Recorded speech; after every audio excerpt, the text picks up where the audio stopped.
everyone. Welcome to the American Dream Podcast. I'm Jim Tunison, President and CEO of the AikenChamber and your host, joined today by small business owner Bill Cunningham with Bill Cunningham Fitness. Bill, welcome to the show. Thank you, sir. It's great to be here. I'm excited to be part of the first episode. That's really cool. Yeah, first episode here, so take it easy on us on the comments. But Bill, let's set the table a little bit and tell the folks again, a little bit about your business and who you serve and what you do. Sure. We are called Bill Cunningham Fitness. We are on East Pine Log Road, not far away from Citizens Park.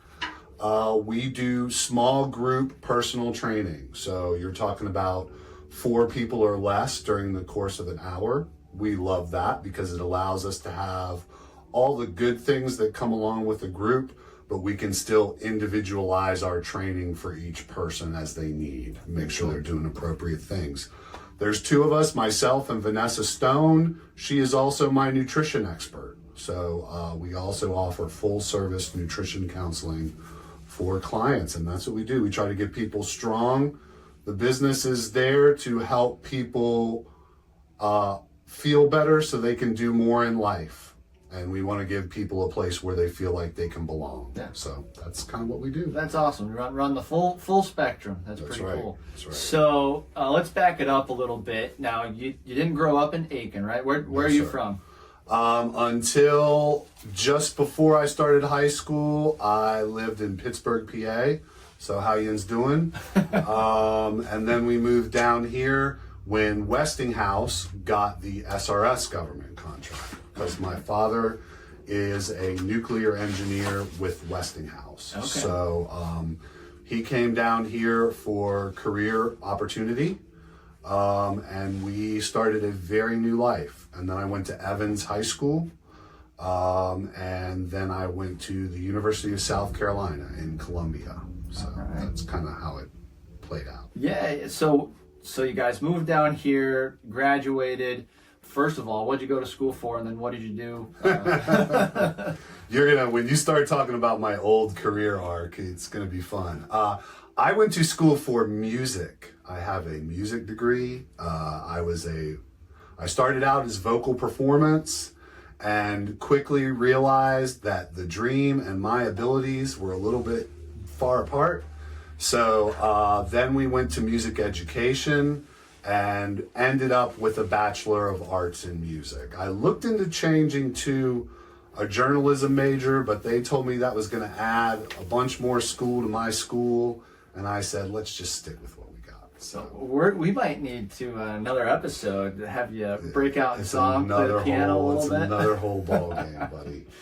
So, all right, so where did that take you? What was your professional career like before, deciding to start it? I jumped around. I took a while to find myself. I've always been a bit of a late bloomer. So I was a travel agent. I worked in the 800 customer service call center. At one time, they had a huge one in Columbia for Verizon Wireless, taking calls from New York Metro customers. Wow. Which was an interesting cup of tea. I did that for a while. I was the academic office manager for all of the general pediatrics doctors at MCG, back when it was MCG. Oh, yeah. So I did that for a while. That kind of, I've bartended, I've bar-backed. I've often had more than one job. I used to have a side business as a DJ. I had a DJ company for a while. So I've done a little bit of everything. Yeah, it's a little bit of everything. I mean, you said, you had your own business, a little bit there, a little side gig. So what ultimately led you to thinking that, maybe I could do, my own thing full time, and really what led you to the fitness arena? It was a complete accident. I had lived in Atlanta for a very short period of time. I came back to the area. I really wasn't sure what I was going to do next or wanted to do next. My previous personal trainer, for me personally, Kenny Ray, who's also a local Aikenite, approached me and said, "Hey man, we were friends," and he said, "I think you'd make a great trainer." And I said, "Really?" And so I did some research and talked to a bunch of people and decided I would give it a shot. And it was a 3-month certification and then another 3 to 4 months of basically interning. I came to work every day and worked a full day, but I didn't have clients. And then gradually building a clientele. And that was in 2009. Okay. So I've been a trainer in Aiken since 2009. Okay. So let's go back to the beginning. What did it feel like first starting out? Were you nervous, excited? I mean, are you referring to when I started in the industry or when I went out on my own? When you started the industry, and then eventually, what pushed you to saying, I think I can do this on my own? Okay, cool. Both were terrifying. I'm a naturally fairly anxious person, so that plays into it a little bit. When I started in the industry, I didn't know what the hell I was doing. And to be quite frank, I mean, I was very fortunate. I had an excellent mentor in terms of learning how to train people. Like, Kenny has more training and technical knowledge than just about anyone you're going to find. And he was very good to me in terms of turning me on to studying the right people, the Mike Boyle, Gray Cook, Charlie Weingrofs of the world. He made it a requirement that I study those people. So I was fortunate in that I was put on a good track to start with. But even all that being said, like, I don't think I was a good trainer for the first probably 3 years. It's not an easy thing to learn to do very well. There are a lot of people doing it. There are not a lot of people doing it well. Well, I'm sure too, it's one thing to learn the techniques, right? The different lifts, but then you got to learn and deal with people. So that's a whole new ballgame. Honestly, if I were to look at that, I would flip it. The people part is more important. Yeah. It's way more important. Yeah. You can teach someone about the different lifts and how to put a workout together and but you have to know how to deal with people, and you have to know how to deal with everything that they're bringing to the table besides training, because it all plays into, there's a lot going on up here. Yeah. And that all plays into what you do in a session. Yeah. So, and then you have to kind of learn how to manage a group of people, which is not easy, especially if it's general population. Oh, yeah. In the Aiken area, you very often have a 38-year-old training with a 68-year-old. Yeah. And you have to know how to balance that and make sure that everything's doing something safe and appropriate for themselves, mm-hmm. but that also challenges them. Yeah. So that takes time. I tell Vanessa all the time, she loves to ask me, I'm in year X, how do you feel like I'm doing in this year? And she can be hard on herself, and I'm like, you're so far ahead where I was. Like, it's unbelievable. So yeah, it took me several years to do my thing. And then fast forward to, you mentioned when I went out on my own, I was at Kenny's gym for 10 years. Oh, wow. I was there a long time. And learned a lot. Learned a lot about things that I felt like I could potentially do better on my own, but didn't have the confidence to leave at all. Mm-hmm. And I owe that almost completely to my fiance, Karen Daly, mm-hmm. who is a commercial real estate agent here in Aiken, because she was a client of mine at the time. And she was constantly telling me, you can do this, you can do this. And I was like, no, I don't have the money. None of my people are going to come with me. I don't know how to set up a business. I have no financial acumen. Like, I kept coming up with reasons why I couldn't. And she was like, listen, the reason it ended up working is because she physically took me to look at spaces. Yeah. She said, I'm going to put you physically in spaces so you can see what it looks like. I'm going to tell you what it costs. And I was an independent contractor at the time, so I was paying to train in the space. Gotcha. She said, I'm going to show you what it's cost, and I'm going to show you that it's not going to cost you very much more at all than what you're paying right now. And once she actually got me in some spaces and put some things down on paper, I was like, wait a minute, what? This is only going to cost what? And once I realized that, then I was like, okay, maybe we can do this. I was still really terrified about what clients would come with me and what clients wouldn't. That was a very real fear. And I was fortunate there too, because I think everyone came with me. Wow. Maybe one didn't, but pretty much everyone came with me. No, that's awesome. I mean, that says a lot about, your one personality and obviously your work ethic and the time you're putting into it. And gosh, I can only imagine what it felt like when you finally made that leap, but it's so cool that you had someone in your corner just saying, hey, you got this, man. And when you put it on paper, it becomes a little bit more real, right? Yeah, you've got to kind of write down a plan, and you've got to I would encourage people to go look at things and go talk to other professionals, talk to a commercial real estate agent, go talk to a bank, go talk to a CPA. If you have a financial advisor, talk to your financial advisor. Figure out how the plan comes together, because it's really emotional, but the emotions can screw you up and not make you see the real picture. So, you mentioned that you had most of your clients move with you, so that's an early win, right? What were some of the early pain points, struggles, or even some successes that really stick out to you when you made the move? Pain points and struggles, fear, money, not having to figure out how to make do with less. I was very fortunate. I was coming from a gym that had a lot of stuff, and we also had a lot of cutting edge stuff, and I couldn't afford that stuff. So, you come up with some ingenuity real quick on how to figure out how to make a elastic band work like a $7,000 cable machine. But you figure it out.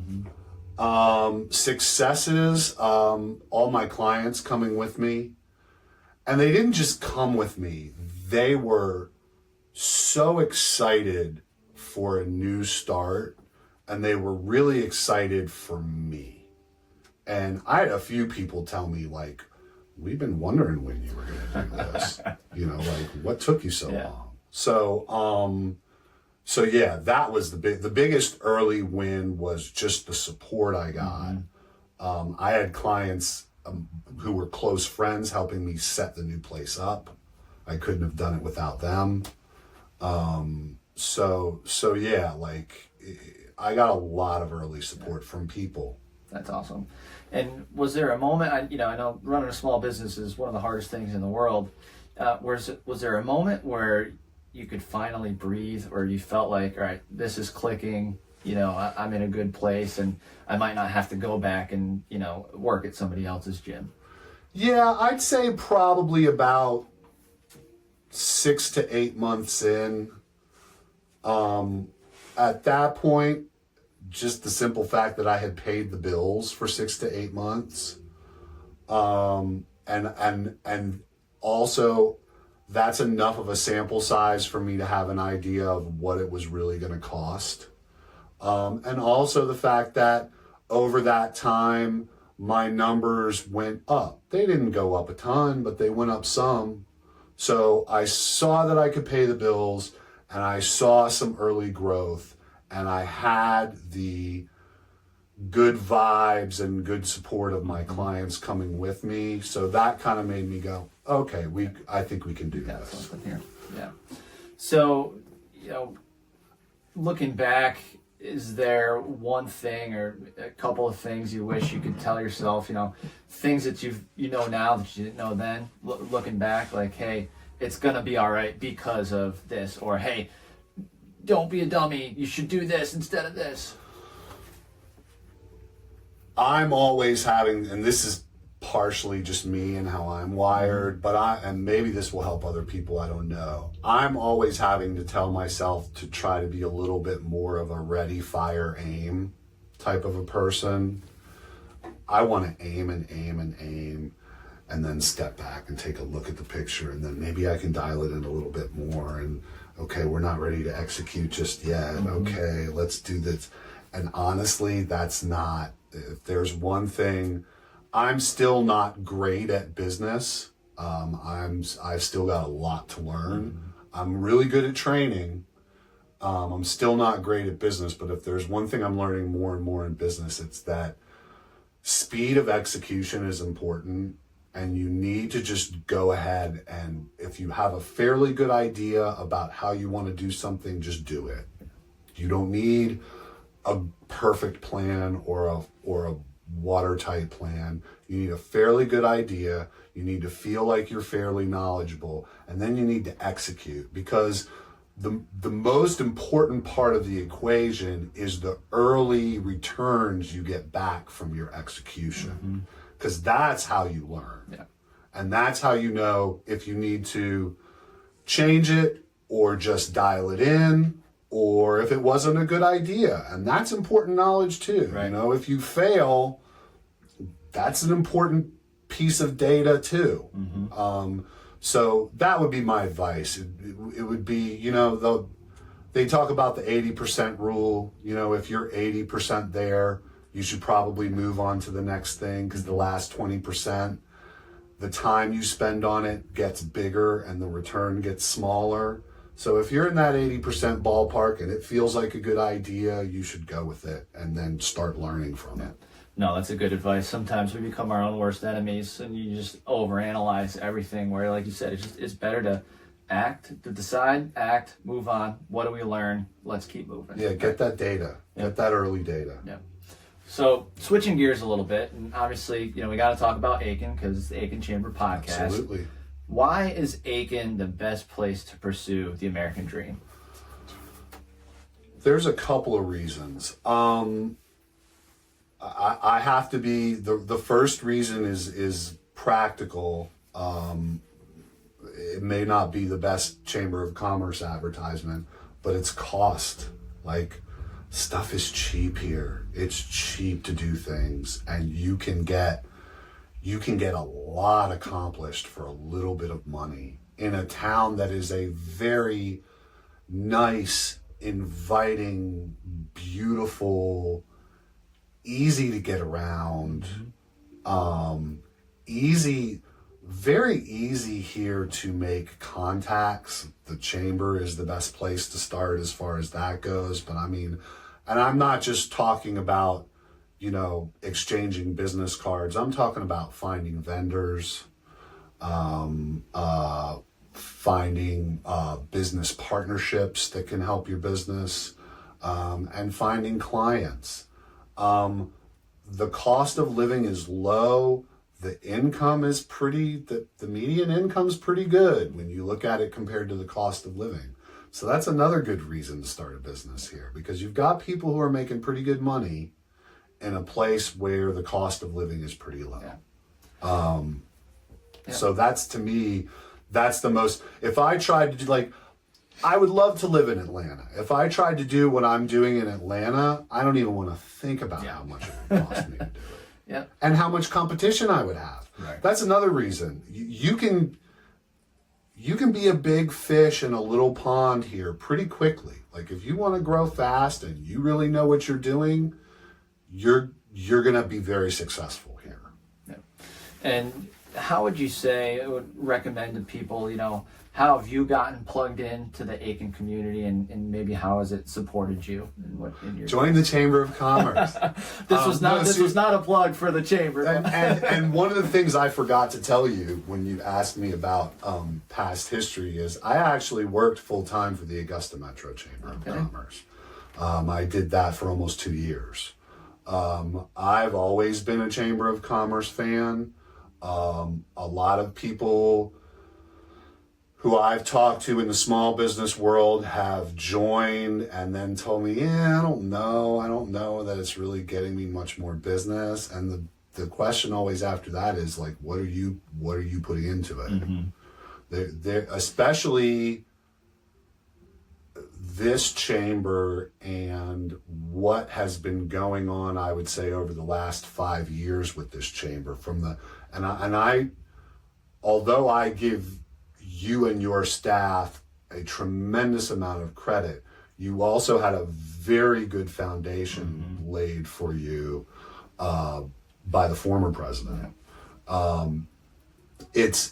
You're getting more and more opportunities to benefit from the chamber, and you just need to look into it a little bit.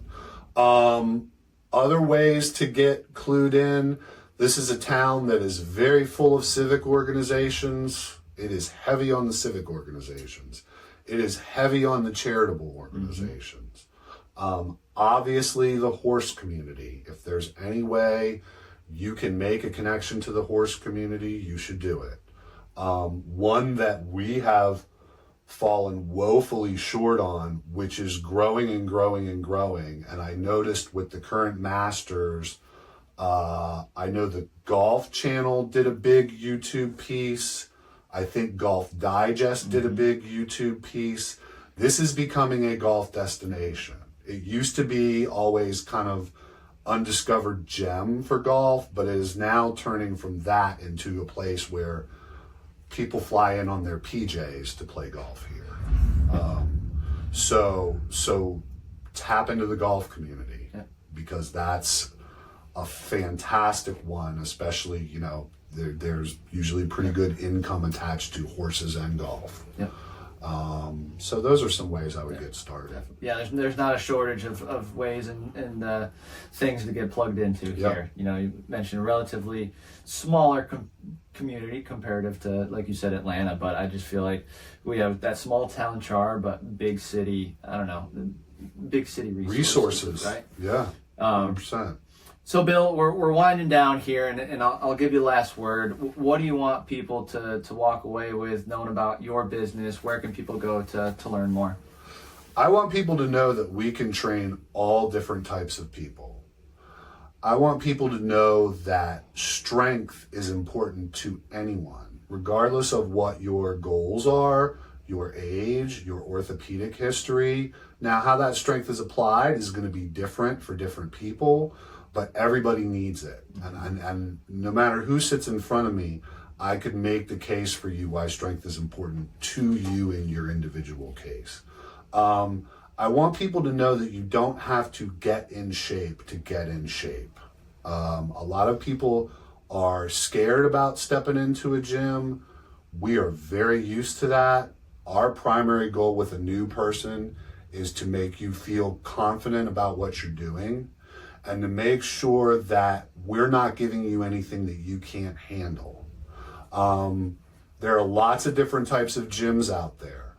Don't paint us with the same broad brush you would use for a big box gym. Honestly, it's not even the same business. It's a completely different business. I don't even consider them my competitors because we do two different things. So we're here, we can train. If you are ambulatory and you are not the type of person, you can get up and down off the floor, and you're not the type of person who needs to see a physical therapist right now, we can probably train you effectively, and we can probably bring some value to your life by helping your body work better. Our website is billcunninghamfitness.com.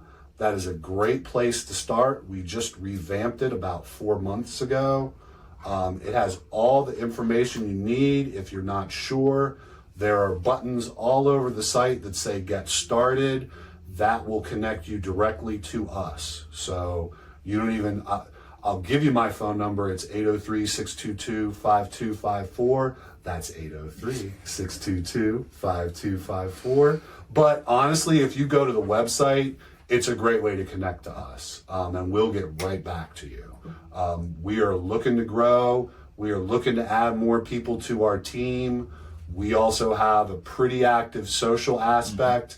We're getting ready to go to my clients don't even know this yet. We're getting ready to go to our 5th Green Jacket game. Oh. We have some our bank, we're SRP people, and they are very generous to us. They let us use their box once a year. So we're getting ready to take clients to that. We do 3 to 4 social things a year. We just recently did a thing at the newly renovated bowling alley, and had one of our clients, Brandon Veely from Juniper Restaurant, cater it. Nice. And we had a blast. So we've got great people. We have a good time. It's a good atmosphere, and anyone can do it. Awesome. Well, Bill, this has been a pleasure, man. Thanks for joining us on our first ever episode of the American Dream Podcast. And if there's one thing that you guys remember about today's episode, if you're lucky enough to live in Aiken, you're lucky enough. We'll catch you next time.